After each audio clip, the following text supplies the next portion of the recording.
हरे कृष्णा सभी को।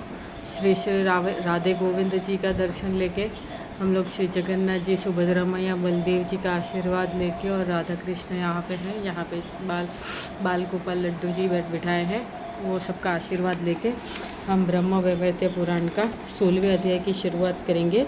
पर उससे पहले हमने 15वें अध्याय में ये पढ़ा था कि ब्राह्मण द्वारा, वो ब्राह्मण कौन थे? श्री कृष्ण स्वयं थे।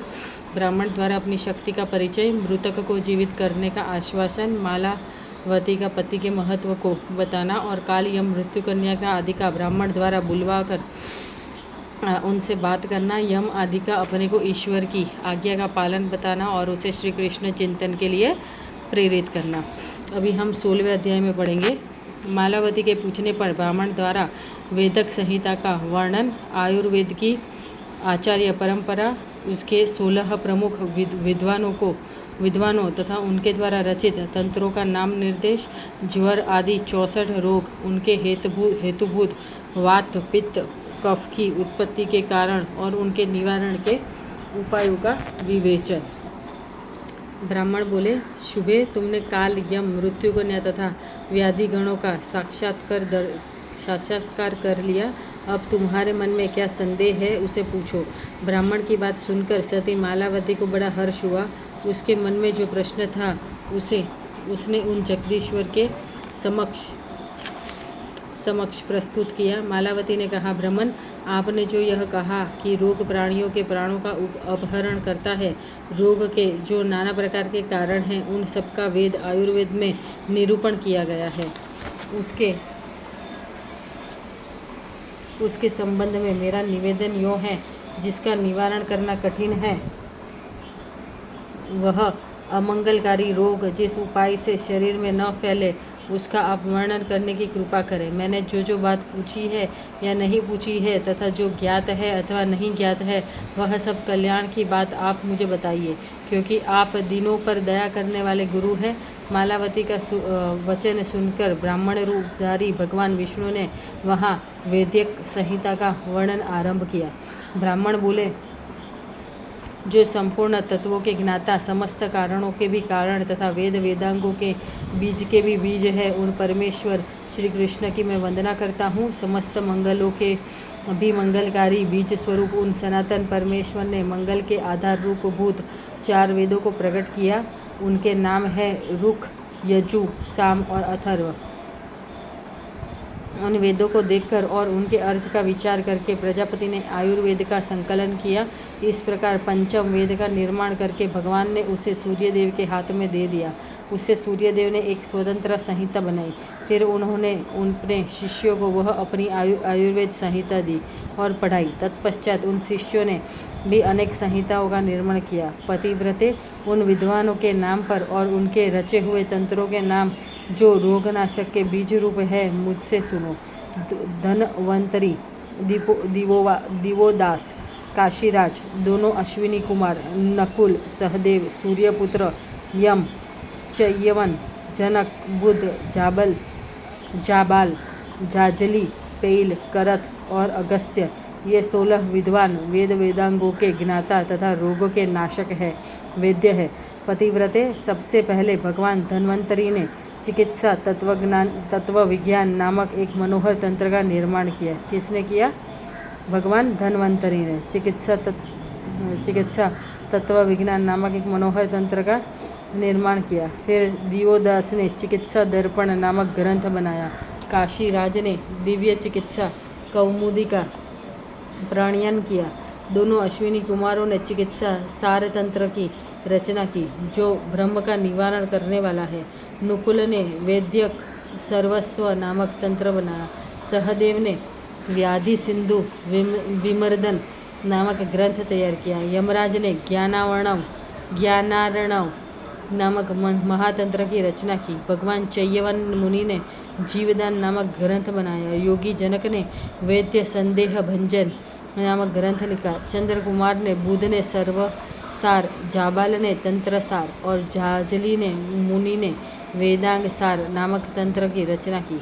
पैल ने निदान तंत्र, करथ ने उत्तम सर्वधर तंत्र तथा अगस्त्य जी ने दैध्य निर्णय तंत्र का निर्माण किया। ये 16 तंत्र चिकित्सा शास्त्र के बीज है, रोग नाश के कारण है तथा शरीर में बल का आधान करने वाले हैं। आयुर्वेद के समुद्र को ज्ञान रूपी मथानी से मथकर विद्वानों ने उससे नवनीत रूप ये तंत्र ग्रंथ प्रकट किए हैं। सुंदरी, इन सबको क्रमश देखकर तुम दिव्य भास्कर संहिता का तथा सर्व बीज स्वरूप आयुर्वेद का पूर्णतया ज्ञान प्राप्त कर लोगी। आयुर्वेद के अनुसार रोगों के परिज्ञान करके वेदना को रोक देना, इतना कि वैद्य का वैद्यत्व है। वैद्य आयु का स्वामी नहीं है, वह उसे घटा अथवा बढ़ा नहीं सकता। चिकित्सक आयुर्वेद का ज्ञाता, चिकित्सा की क्रिया को यथार्थ रूप से जानने वाला, धर्मनिष्ठ और दयालु होता है, इसलिए उसे वैद्य कहा गया है। दारुण ज्वर समस्त रोगों का जनक है, उसे रोकना कठिन होता है। वह शिव का भक्त और योगी है, उसका स्वभाव निष्ठुर होता है और आकृति विकृत विकराल।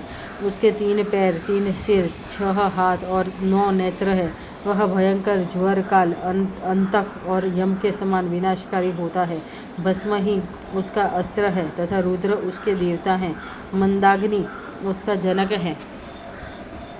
मंदाग्नि के जनक 3 हैं, वात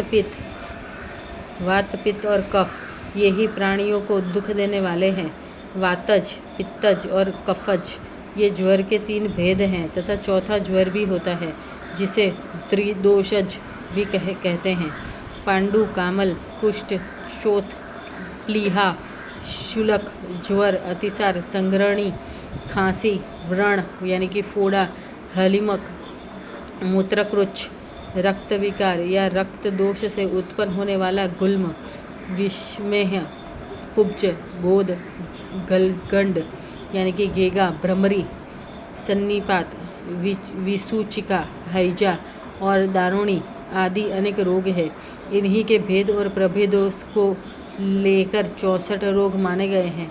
ये 64 रोग मृत्यु कन्या के पुत्र हैं और जरा उसकी पुत्री जरा अपने भाइयों के साथ सदा भूतल पर भ्रमण किया करती हैं। ये सब रोग उस मनुष्य के पास नहीं जाते जो उनके निवारण का उपाय जानता है और संयम में से रहता है। उसे देखकर वे रोग उसी तरह भागते हैं जैसे गरुड़ों को देखकर सांप।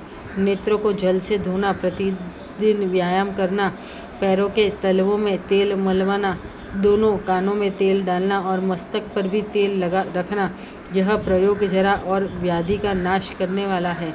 वो वसंत ऋतु में भ्रमण, स्वल्प मात्रा में अग्नि सेवन तथा नई अवस्था वाली भार्या का यथा समय उपभोग करता है, उसके पास जरा अवस्था नहीं जाती। ग्रीष्म ऋतु में जो तालाब या पोखरे के शीतल जल में स्नान करता है, घिसा हुआ चंदन लगाता है और वायु सेवन करता है, उसके निकट जरा अवस्था नहीं जाती। वर्षा ऋतु में जो गर्म जल से नहाता है, वर्षा के जल का सेवन नहीं करता और ठीक समय पर परिमित भोजन करता है, उसे वृद्धावस्था नहीं प्राप्त होती। जो शरद ऋतु की प्रचंड धूप का सेवन नहीं करता, उसमें घूमना फिरना छोड़ देता है, कुएं, बावड़ी या तालाब में जल में नहाता है और परिमित भोजन करता है, उसके पास वृद्धावस्था नहीं फटकने पाती। जो हेमंत ऋतु में प्रातः काल अथवा पोखरे आदि के जल में स्नान करता है, यथा समय आग तापता तुरंत की तैयार की हुई गरम गरम रसोई खाता है, उसके पास जरा अवस्था नहीं जाती है। जो शिशिर ऋतु में गर्म कपड़े, प्रज्वलित अग्नि और नए बने हुए गरम गरम अन्न का सेवन करता है तथा गर्म जल से ही स्नान करता है, उसके समय वृद्धावस्था पहुँच नहीं होती। जो तुरंत के बने हुए ताजे अन्न का, खीर और धृत का तथा समयानुसार तरुणी स्त्री का उचित सेवन करता है, वृद्धावस्था उसके निकट नहीं जाती। जो भूख लगने पर भी ही उत्तम अन्न खाता है, प्यास लगने पर ठंडा जल पीता है और प्रतिदिन तंबाकू का सेवन करता है, उसके पास वृद्धावस्था नहीं पहुँचती। जो प्रतिदिन दही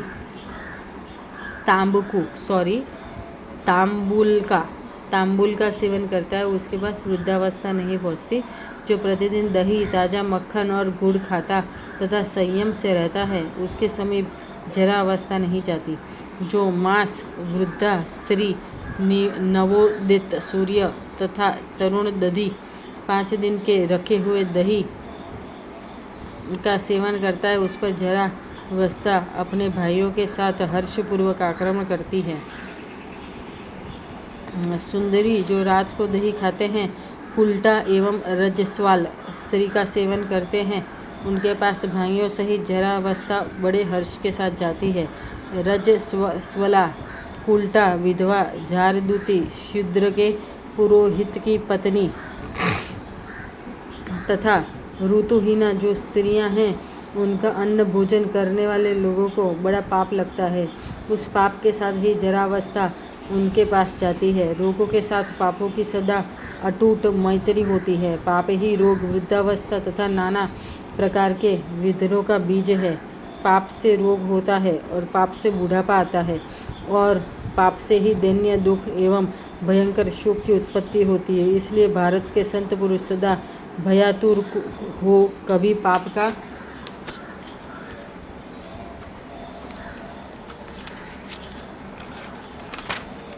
आचरण नहीं करते, क्योंकि वह महान वैर उत्पन्न करने वाले दोषों का बीज और अमंगलकारी होता है।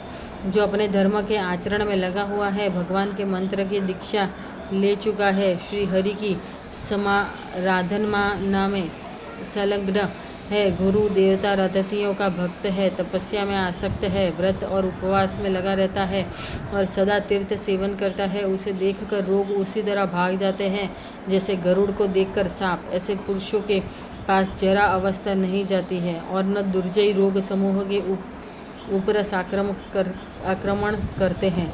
प्रतिवते, मालावती, वात, पित्त और कफ ये 3 ज्वर के जनक है। ये जिस पर देहधारियों में संचार करते हैं और स्वयं जाते हैं, उसके विविध कारणों तथा उपायों को मुझसे सुनो। जब भूख की आग प्रज्वलित हो रही हो और उस समय आहार न मिले, तो प्राणियों के शरीर में मणिपूरक चक्र में पित्त का प्रकोप होता है।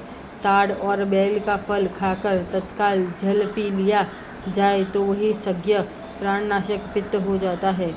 जो देव का मारा हुआ पुरुष शरद ऋतु में गर्म पानी पीता और भादों में तिक्तक भोजन करता है, उसका पित्त बढ़ जाता है। धनिया पीसकर उसे शक्कर के साथ ठंडे जल में घोल दिया जाए तो उसको पीने से पित्त की शांति होती है। चना, सब प्रकार का गव्य पदार्थ, तक्र रहित दही, पके हुए बैल और ताल के फल, ईख के रस से बनी हुई सब वस्तुएं, अदरक, मूंग की दाल का जूस तथा शर्करा मिश्रित तिल का चूर्ण, ये सब पित्त का नाश करने वाली औषधियाँ हैं जो तत्काल बल और पुष्टि प्रदान करती है। पित्त का कारण और उसके नाशक का उपाय बताया गया है। अब दूसरी बात मुझसे सुनो। भोजन के बाद तुरंत स्नान करना, बिना प्यास के जल पीना, सारे शरीर में तिल का तेल मलना, सिग्न तेल तथा सिग्न आंवले के द्रव का सेवन, बासी अन्न का भोजन, तक्रपान, केले का पका हुआ फल, दही, वर्षा का जल, शक्कर का शरबत, अत्यंत चिकनाई से युक्त जल का सेवन, नारियल का जल, बासी पानी से रूखा स्नान, बिना तेल लगाए नहाना, तरबूज के पके फल खाना, ककड़ी के अधिक पके हुए फल का सेवन करना, वर्षा ऋतु में तालाब में नहाना और मूली खाना, इन सब से कफ की वृद्धि होती है। वह कफ ब्रह्म रंध्र में उत्पन्न होता है जो महान वीर्यनाशक माना गया है।